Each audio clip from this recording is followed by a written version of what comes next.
Where the Wild Things Are. Story and pictures by Maurice Sendak. The night Max wore his wolf suit and made mischief of one kind and another. His mother called him Wild Thing, and Max said, "I'll eat you up." So he was sent to bed without eating anything. That very night in Max's room, a forest grew, and grew, and grew until the ceiling hung with vines, and the walls became the world all around. And an ocean tumbled by with a private boat for Max. And he sailed off through night and day, and in and out of weeks, and over a year, to where the wild things are. And he came to the place where the wild things are, and they roared their terrible roars,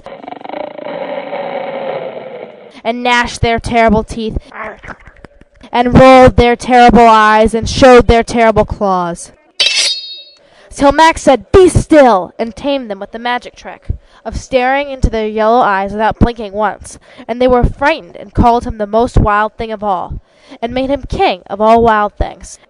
"And now," cried Max, "let the wild rumpus start."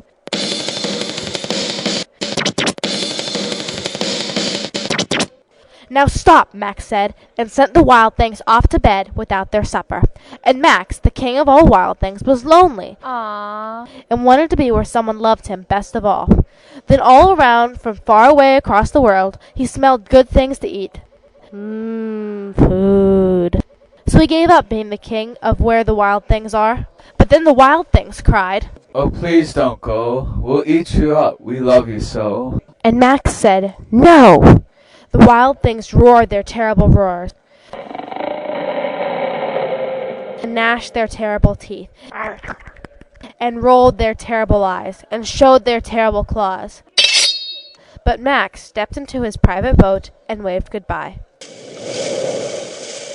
and sailed back over a year and in and out of weeks and through a day, and into the night of his very own room, where he found his supper waiting for him, and it was still hot.